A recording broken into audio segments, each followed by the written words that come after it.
Okay, I imported the image in and we are in the develop mode. I am going to go over here and look at the color temperature of 4450. Zoom into her face, see if I like the color of that. And mostly I go by the background color. I'm trying to make it, I know what the background looks like all the time, so I'm trying to get the background to match the real thing. Since I'm not an expert on her skin color. And actually, since this is a cool background, I think 4450 was a good choice for cooler tones versus warmer tones. And now I'm going to be looking at these settings here from exposure down to blacks. The first thing I'm going to do is my default, what I do for almost all studio portraits, and that is -5 contrast. I'm using a mouse and it's kind of hard because I've got my camera in front of my monitor, and I'm going to set my blacks at +5. Okay, I'm going to see how that looks. I find that this is truest to how they really looked that day. Sometimes I'll just go with those changes and that's it. But in this case, I can see that her hair is too dark in her sweater. Not bad. Her sweater does have some detail over here. You can't tell on the cell phone, but her hair needs more detail. So what I'm going to do is I'm going to see what Lightroom suggests for the auto setting right here. I'm going to click auto. Okay, now I don't like what it did to the picture, but I'm going to write it down what the settings are. Okay, the exposure, the contrast, highlights, shadows, whites, and blacks. Now it did -14 on the black, and that is actually making the blacks darker. So I know I don't want to do that, but I'm going to use these as reference because the hardest thing to get right with the studio portrait is the highlights and the shadows and the whites, because I already discussed that I like the contrast a little lower than normal, and the blacks I usually like at +5, which is actually lightening the blacks. So I'm doing this auto setting to see mostly what these three things are telling me: the highlight, shadow, and whites.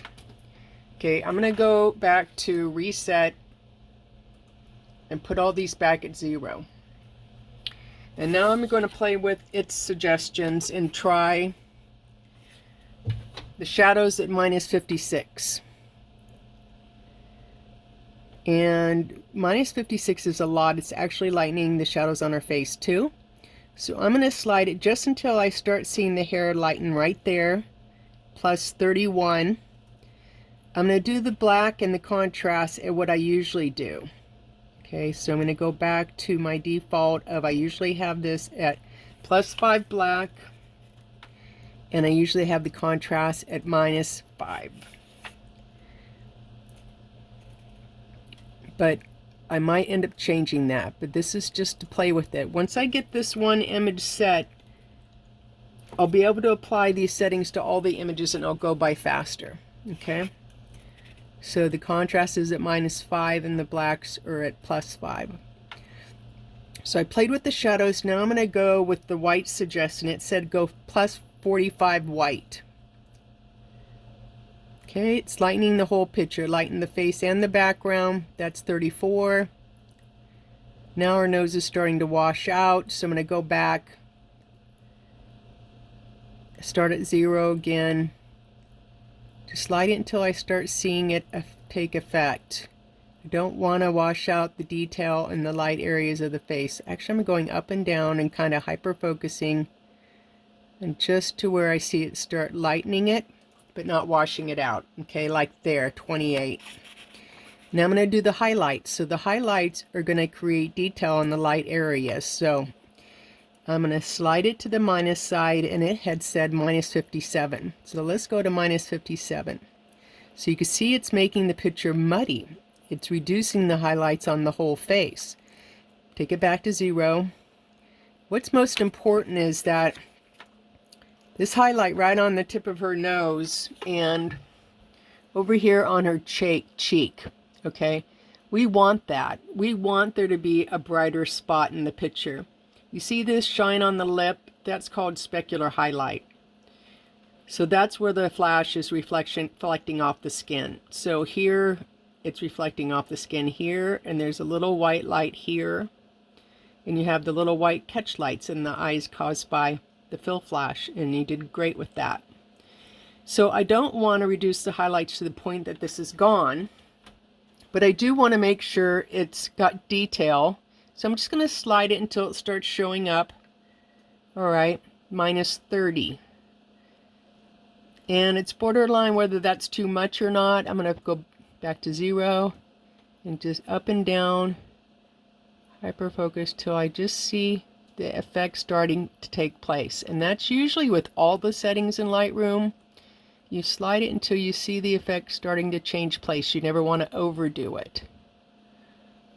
I'm going to go with the 30. Okay. Now to the contrast. Now we've got those 3 basic ones set. I'm going to look at my contrast with adding contrast versus minus the way it is now, 5 minus. I'm going to go increase contrast. Okay, so that made her hair darker and the shadow side darker. That's too much. What if I turned it up just a little? That's +10. Go back to minus. I think minus is the most flattering. It's the softest of their skin. It's making her eye bags not as, it's at -10 there. Her eye bag's not as dark and her blemishes not as dark. But we don't want it to be flat either. So sometimes 0 is a good setting. I'm going to go +2 just to add a little contrast so that it's not flat. Okay. And then the only other settings I'm going to change, in this case, I'm going to go 5 saturation, and that's a good principle on all the pictures. But you can see her teeth are a little yellow. And remember, if we increase the saturation, they're going to make them more yellow, but it's not as noticeable on a full length like this. I don't think they're really going to see that. If I went higher, you see they got really yellow. So 5 is a good rule of thumb. And the vibrant setting, sometimes when you use auto, meaning when I click auto, sometimes it automatically changes the vibrance. I want to, if it did, I want to take it back to 0. So I've got 5 saturation, and then the only thing else I'm going to do, the sharpening is at the default of 40. I looked it up and that's Lightroom's default. So I'm going to leave it there because the photo's sharp. If you can see the eyelashes, you know it's sharp. You did good. And now remove chromatic aberration, which is color noise, which usually is around the edges. When you're pushing an image, like you underexposed it and you screwed up and you've got to fix it, you'll get color noise sometimes. And it's not hurting to leave this on all the time. If you have color noise, it'll take it away, but it won't change anything if it didn't need it. And then you can see here in Lightroom, it's listed the lens that you shot with. I can take away enable profile correction, and it corrected the, it went back to how we saw it through the camera. And this way it takes away the distortion of the lens. So it's really a matter of opinion. I really see a difference when I'm doing landscape, and a lot of the times what happens is your camera gives a natural vignette. Like, okay, here's with it off. Sometimes your lens will create a vignette around it, especially with the wide angle lens. I guess that's why it's on landscape. And then when you put profile correction, the corners just got lighter, so it removed the vignette on the corners. And then I'm going to add my own vignette. Here, post-crop vignette, I took the top one and I slide it down all the way, and the second one slide it down all the way. Now I don't want it cutting into her head, so I'm going to move this back, the top one back, so I make sure it's not darkening her head at all. I'm going to go up and down until I see where it is. It's not hitting her hair. And now, lights off, I'm going to slide the midpoint back to lighten it. And since it's the light background, for all the light backgrounds and also the window light, which is a light setting, I want very minimal.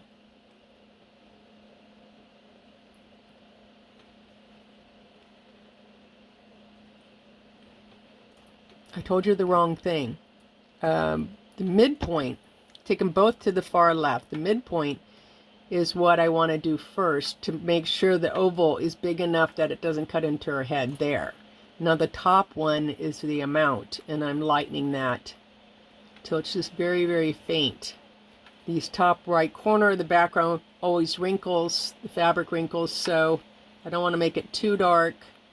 Just enough to create kind of a tunnel effect that your eye sees the face first. Okay, so I've done that setting here. It was minus 26 on the top and 29 on the bottom. Now I'm going to look at the exposure. Now, generally you want to make everything a little lighter than how you see it here, because we have light transmitting through this monitor, and if people go to print it on photographic paper, it won't have light transmitting through it, so you're going to have to, it's going to get darker on paper. So I'm going to go to my exposure here and just slightly lighten it. Okay, I put it at 20. Okay, done with that. Good job. Okay, I'm going to go over real quick how to export the picture. Alright, I finished the settings. File, export. And a lot of people don't know this, is why I want to show you. Okay. So I'm going to export to a specific folder. I'm going to choose, and I would choose the client folder. Let's just say it was Cano. I make a new folder.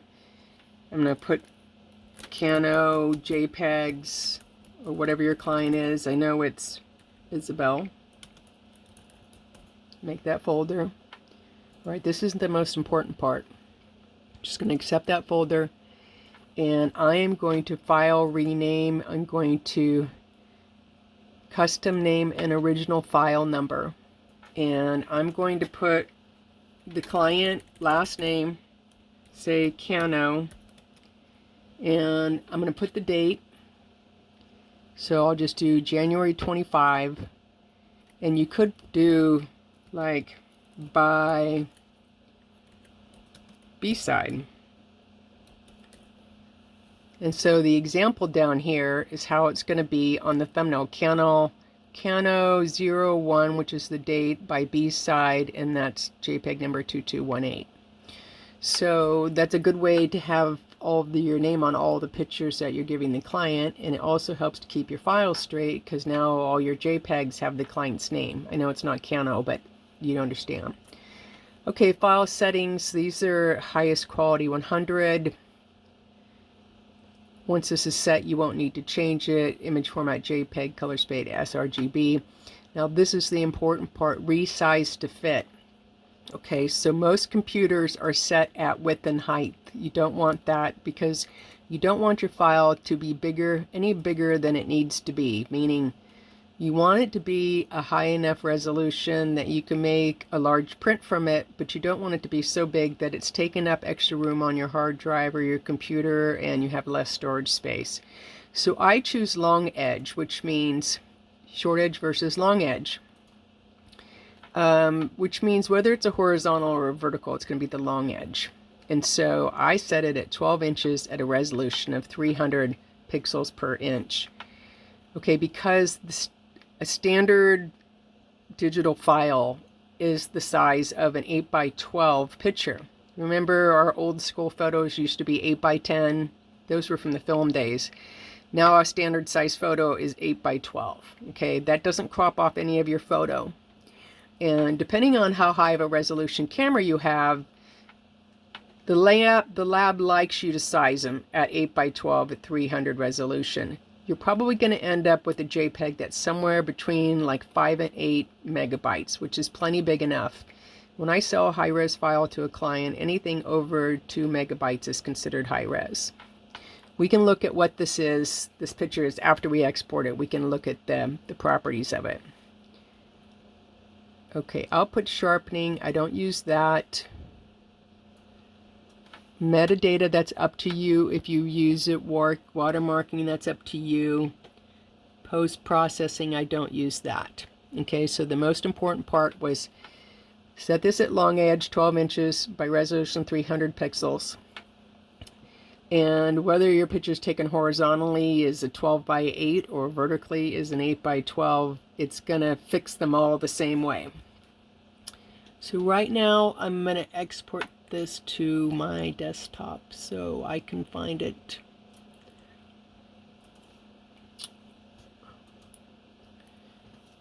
Choose export. Okay. And up here in the top corner it'll be telling me it's going to export them. Okay, here's the picture here. I'm going to right click, I'm going to go get info.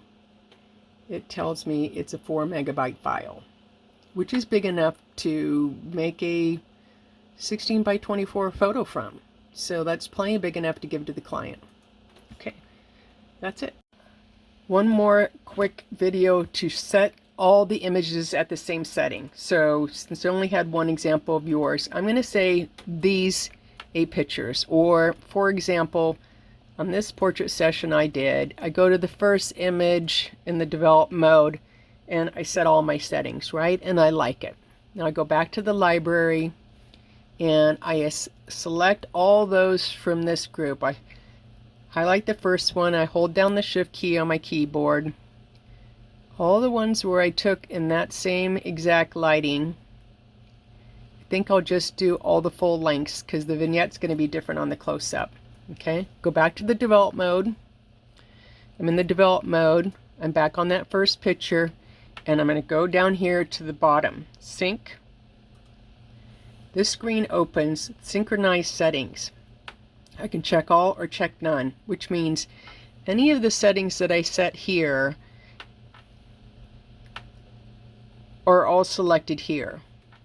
Any of them that were not selected, like texture, dehaze, it's not going to apply anything. If it was 0 here, it doesn't hurt anything to have it all checked here. So yeah, I want to check them all. So anything that I did set will be corrected. Anything that I didn't set won't even be applied. And then I'll synchronize. Now I'm going to go back to library. And I'm going to watch all those pictures. It will go blah, blah, blah, blah, blah. It will start applying that setting to all the pictures. In this case, I already processed these, so we're not seeing a change. But that's the quickest way when you're doing a studio portrait. Once you fix that one picture, even though it's time consuming, you can synchronize and set them all the same by doing that. Cool, huh? Thanks for watching. Be sure to like,